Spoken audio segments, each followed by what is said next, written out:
El objetivo de la autorrealización humana debe ser espiritual, no material. Las únicas realidades por las que vale luchar son divinas, espirituales y eternas.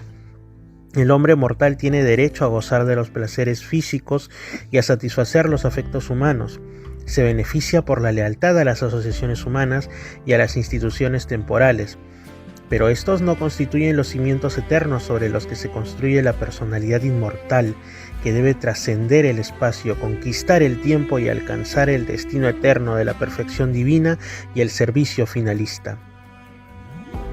Jesús ilustró la profunda seguridad del mortal conocedor de Dios cuando dijo: para un creyente del reino quien conoce a Dios, ¿qué importa si todas las cosas terrenales se arruinan? Las seguridades temporales son vulnerables, pero las certezas espirituales son impregnables. Cuando las mareas de la adversidad humana, el egoísmo, la crueldad, el odio, la maldad y los celos golpean el alma mortal, podéis reposar en la seguridad de que existe un bastión interior, la citadela del espíritu, que es absolutamente inatacable. Por lo menos es verdad de cada ser humano que ha encomendado el mantenimiento de su alma al espíritu residente del Dios eterno. Después de tal logro espiritual, se haya este obtenido mediante crecimiento gradual o a través de una crisis específica, ocurre una nueva orientación de la personalidad, así como también el desarrollo de una nueva norma de valores. Estos individuos nacidos del espíritu reciben tal motivación nueva en la vida que son capaces de presenciar con calma la vista del arruinamiento de sus ambiciones más caras, del asolamiento de sus esperanzas más profundas. Saben categóricamente que tales catástrofes no son sino cataclismos redirectores que estropean las creaciones temporales de uno, previo al inicio de las realidades más nobles y perdurables de un nivel nuevo y más sublime de logro universal. Fragmento del libro Durantia, documento 100, sección 2.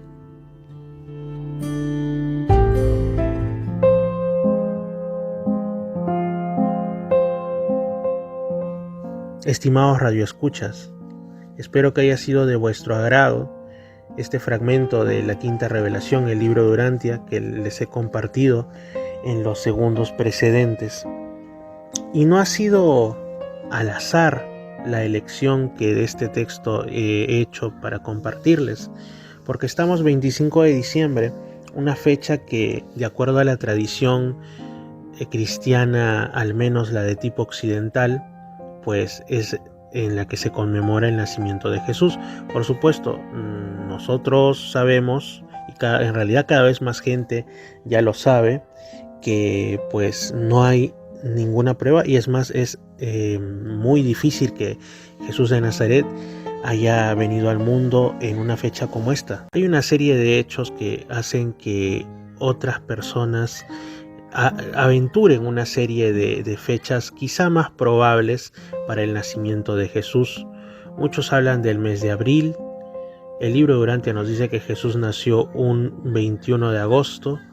Lo cierto es que, independientemente de que Jesús haya nacido o no en la fecha del 25 de diciembre, este día está cargado ya de un barniz emocional muy fuerte para muchas personas, sobre todo cuando ya se pierde de vista que lo que estamos celebrando es la encarnación del Hijo de Dios. Solamente queda una festividad en la que se celebran cosas que en realidad son menores, son bellas pero son menores, como el estar cerca de los seres queridos, como una etérea unión, una etérea paz, un etéreo amor, pero sin ninguna base, ¿no? Entonces uno se queda en lo emocional, en el sentimentalismo muchas veces, y cuando no concurren una serie de hechos, como por ejemplo el estar cerca a nuestros seres queridos, ya sea por temas de trabajo, ya sea porque han dejado este mundo, o por cualquier otro motivo, pues mucha gente se siente mal. Pero este texto que he leído del libro Durantia nos invita a que reflexionemos sobre que dentro de nosotros habita un fragmento del Padre de los cielos. Y eso no es poca cosa, amigos, al contrario, eso es, como dice el texto, nuestra citadela inatacable, es aquel refugio que tenemos dentro de nosotros mismos. Y no solamente se trata de un refugio interior, tenemos que trabajarlo desde el exterior, desde llevar nuestra vida de acuerdo a la certeza de que existe un Padre en los cielos, de que existe un orden que parte del mismo Dios en todos sus universos. Y tener la certeza, como dice esa frase, Dios escribe recto con renglones torcidos, ¿no? Qué sabia es, digamos, la tradición popular para plasmar estas frases que son muy ciertas. Nos hace tener la certeza de que por más que parezca que todo se está desmoronando, esto no es más que el origen de un nuevo orden que será siempre beneficioso para nosotros, siempre y cuando nos dejemos direccionar por la voluntad del Padre, por la voluntad de Dios, por la voluntad de aquel que ya conoce no solamente el inicio, el desarrollo actual, sino también el desenlace de todas y cada una de aquellas cosas que para nosotros pueden parecer grandes calamidades. Así que simplemente nos queda confiar en el Padre de los cielos, en nuestro Señor Jesús también. Y pues, queridos amigos, con esa reflexión les deseo una feliz Navidad. Pero no se vayan, que aún les voy a compartir algo más.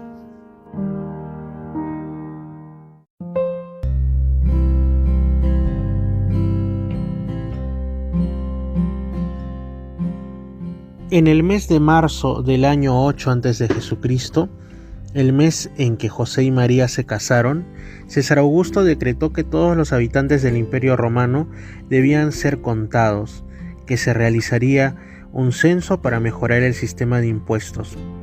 Los judíos siempre estuvieron en contra de los intentos de contar a la gente.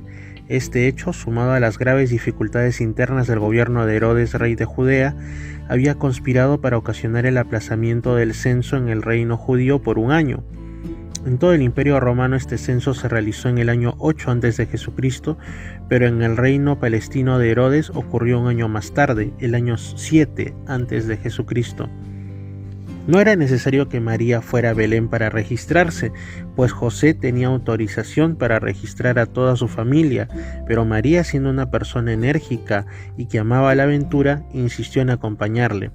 Temía quedarse sola por si el niño nacía durante la ausencia de José, y puesto que Belén no estaba lejos de la ciudad de Judá, María anticipaba una posible visita agradable a su pariente Elizabeth. José prácticamente prohibió a María que lo acompañara, pero no sirvió de nada. María preparó alimentos para los dos, suficientes para 3 o 4 días, aprontándose para el viaje. Pero antes de partir, ya José se había reconciliado con la idea de que María lo acompañara, y al alba partieron alegremente de Nazaret. María y José eran pobres, y puesto que tenían un solo animal de carga, María, que estaba encinta, cabalgaba el animal con las provisiones, mientras que José caminaba conduciendo a la bestia. El construir y amueblar la casa había sido un gasto grande para José, quien también tenía que contribuir para mantener a sus padres, puesto que su padre había sido incapacitado poco tiempo antes. Así partió esta pareja judía de su humilde hogar una mañana temprana, el 18 de agosto del año 7 a.C., en dirección a Belén. El primer día de viaje los llevó al pie del monte Gilboá, donde acamparon durante la noche junto al río Jordán, conversando largamente de qué clase de hijo nacería. José lo veía como maestro espiritual y María como un Mesías judío, un liberador de la nación hebrea.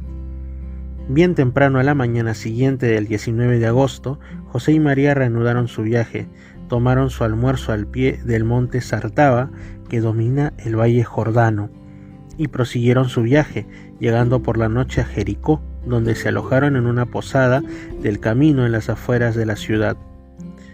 Después de la cena y las conversaciones sobre la opresión practicada por el gobierno romano, Herodes, el censo y la influencia comparativa de Jerusalén y Alejandría como centros de conocimiento y cultura judíos, los viajeros nazarenos se retiraron para descansar. Muy temprano por la mañana del 20 de agosto reanudaron su viaje, llegando a Jerusalén antes del mediodía. Allí visitaron el templo y luego siguieron camino hacia su destino, llegando a Belén a media tarde. La posada estaba repleta y José buscó alojarse con parientes lejanos, pero todos los cuartos en Belén estaban totalmente ocupados a capacidad. Al volver al patio de la posada, le informaron que los establos para las caravanas, labrados en los lados de la roca y situados justo por debajo de la hostería, habían sido vaciados y limpiados para alojar viajeros. Habiendo dejado el burro en el patio, José cargó con las bolsas de indumentos y provisiones y descendió con María los escalones de piedra hasta su alojamiento. Se encontraron ubicados en lo que había sido un cuarto para almacenar granos frente a los establos y a los pesebres de los animales. Habían colgado cortinas de lona y ellos se consideraron afortunados de haber conseguido un alojamiento tan cómodo. José había pensado salir inmediatamente para registrarse, pero María estaba cansada, se sentía mal y le rogó que permaneciera a su lado, a lo cual él accedió. El nacimiento de Jesús. Durante toda esa noche María estaba inquieta, de manera que ninguno de los dos durmió mucho. Al alba, los dolores de parto ya se habían evidenciado y al mediodía del 21 de agosto del año 7 a.C., con la ayuda tierna de otras viajeras, María dio a luz un niño varón. Jesús de Nazaret había nacido en el mundo. Se le envolvió en ropas que María había traído por precaución y se le puso en el pesebre cercano. Así nació el niño prometido, es decir, de la misma manera que todos los niños que antes y desde entonces han llegado al mundo. Y al 8º día de su nacimiento y de acuerdo con la práctica judía, fue circuncidado y se le llamó formalmente Josué, es decir, Jesús. Al día siguiente del nacimiento de Jesús, José fue a registrarse. Se encontró con un hombre con el que ellos habían conversado 2 noches antes en Jericó, y este lo llevó a ver a un amigo rico de él, y este tenía una habitación en la posada, y dijo que con placer intercambiaría las habitaciones con la pareja de Nazaret. Esa misma tarde se mudaron a la posada, donde permanecieron casi 3 semanas hasta que consiguieron hospedaje en la casa de un pariente lejano de José. El 2º día después del nacimiento de Jesús, María envió un mensaje a Elizabeth, diciéndole que había llegado su hijo. Elizabeth respondió invitando a José a ir a Jerusalén para hablar de todos sus asuntos con Zacarías. A la semana siguiente, José fue a Jerusalén para encontrarse con Zacarías. Tanto Zacarías como Elizabeth estaban sinceramente convencidos de que Jesús estaba destinado a ser el liberador judío, el Mesías, y que el hijo de ellos, Juan, sería con el tiempo el jefe de sus ayudantes, el hombre de destino y su brazo derecho. Como María compartía esas opiniones, no fue difícil convencer a José de que se quedaran en Belén, la ciudad de David, para que Jesús eventualmente pudiera llegar a ocupar el trono de Israel como sucesor de David. Por consiguiente, permanecieron más de 1 año en Belén, dedicándose José a su oficio de carpintero. Ese mediodía en que naciera Jesús, los serafines de Urantia, reunidos bajo sus directores, verdaderamente cantaron himnos de gloria sobre el pesebre de Belén. Pero estos cantos de gloria no fueron detectados por oídos humanos. No hubo pastores ni otras criaturas mortales que vinieran a rendir homenaje al niño de Belén hasta el día de la llegada de ciertos sacerdotes de Ur que habían sido enviados desde Jerusalén por Zacarías. A estos sacerdotes provenientes de la Mesopotamia se les fue contado tiempo atrás por un extraño maestro religioso de su país que él había tenido un sueño en el cual se le informaba que la luz de la vida estaba a punto de aparecer sobre la tierra, en forma de niño en el pueblo judío. Los 3 sacerdotes partieron pues en búsqueda de esta luz de la vida. Después de muchas semanas de búsqueda infructuosa en Jerusalén, estaban por volverse a Ur cuando conocieron a Zacarías, quien les transmitió su creencia de que Jesús era el objeto de su búsqueda y los envió a Belén, donde encontraron al niño y dejaron ofrendas junto a María, su madre terrenal. El niño tenía casi 3 semanas al tiempo de esta visita. Ninguna estrella guió a estos hombres sabios a Belén. La hermosa leyenda de la estrella de Belén se originó de esta manera. Jesús nació al mediodía del 21 de agosto del año 7 a.C. El 29 de mayo del año 7 a.C. hubo una extraordinaria conjunción de Júpiter y Saturno en la constelación de Piscis, y es un hecho astronómico notable el que conjunciones similares ocurrieran el 29 de septiembre y el 5 de diciembre del mismo año. Sobre la base de estos acontecimientos extraordinarios, pero totalmente naturales, los creyentes bien intencionados de las generaciones sucesivas construyeron la atractiva leyenda de la estrella de Belén y de los Reyes Magos adoradores conducidos por la estrella al pesebre para contemplar y adorar al recién nacido. La mente oriental y del cercano oriente se deleita en las fábulas e inventa constantemente bellos mitos sobre la vida de sus dirigentes religiosos y de sus héroes políticos. En la ausencia de la imprenta, cuando la mayor parte del conocimiento humano se transmitía oralmente de una generación a la otra, era muy fácil que los mitos se tornaran tradiciones y que las tradiciones finalmente se aceptaran como hechos. La presentación en el templo. Moisés había enseñado a los judíos que todos los hijos primogénitos pertenecían al Señor y que en lugar de su sacrificio tal cual se acostumbraba entre las naciones paganas, ese hijo primogénito podría vivir siempre y cuando sus padres lo redimieran mediante el pago de 5 siclos a un sacerdote autorizado. También existía una reglamentación mosaica que mandaba que la madre, después de cierto periodo de tiempo, se presentara o que alguien hiciera el sacrificio correspondiente en su nombre en el templo para purificarse. Era costumbre efectuar ambas ceremonias al mismo tiempo. Por consiguiente, José y María fueron al templo de Jerusalén en persona para presentar a Jesús a los sacerdotes para su redención y hacer a la vez el sacrificio apropiado para asegurar la purificación ceremonial de María de la supuesta suciedad del alumbramiento. En las cortes del templo se encontraban con frecuencia 2 personajes notables, Simeón el cantor y Ana, una poetisa. Simeón era de Judea, pero Ana era de Galilea. Casi siempre estaban juntos y ambos eran íntimos amigos del sacerdote Zacarías, quien les había confiado el secreto de Juan y de Jesús. Tanto Simeón como Ana anhelaban presenciar la llegada del Mesías, y su confianza en Zacarías los llevó a creer que Jesús fuese el esperado liberador de los judíos. Zacarías sabía qué día vendrían José y María al templo con Jesús y había prometido indicar a Simeón y Ana, mediante un gesto especial de saludo con la mano, en la procesión de niños primogénitos, cuál era Jesús. Para esta ocasión Ana había escrito un poema que Simeón cantó para sorpresa de José, de María y de todos los que se encontraban reunidos en los patios del templo. Este fue su himno de redención del Hijo primogénito. Bendito sea el Señor Dios de Israel, porque nos ha visitado y ha traído redención a su pueblo, arrojando un ancla de salvación para todos, en la casa de su siervo David. Así como habló por boca de sus santos profetas, salvación de nuestros enemigos y de la mano de todos los que nos odian, para mostrar su misericordia a nuestros progenitores y recordar el santo pacto, juramento que hizo Abraham nuestro padre, otorgándonos la dádiva de la liberación de nuestros enemigos para que podamos servirle sin temores, en santidad y rectitud delante de él todos nuestros días. Y tú, niño prometido, te llamarás el profeta del Altísimo, porque irás delante de la presencia del Señor para establecer su reino, para dar conocimiento de salvación a su pueblo, en la remisión de sus pecados. Regocijaos en la tierna misericordia de nuestro Dios, porque nos visitó desde lo alto la aurora, para dar luz a los que habitan en tinieblas y en sombra de muerte, para encaminar nuestros pies por camino de paz.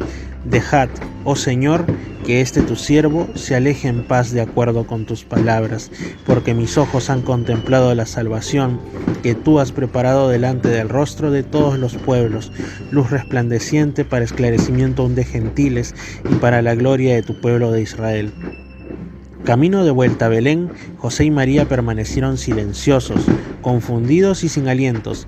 María estaba turbada por las palabras de despedida de Ana, la anciana poetisa. José no aprobaba este esfuerzo prematuro por hacer de Jesús el Mesías ansiado del pueblo judío.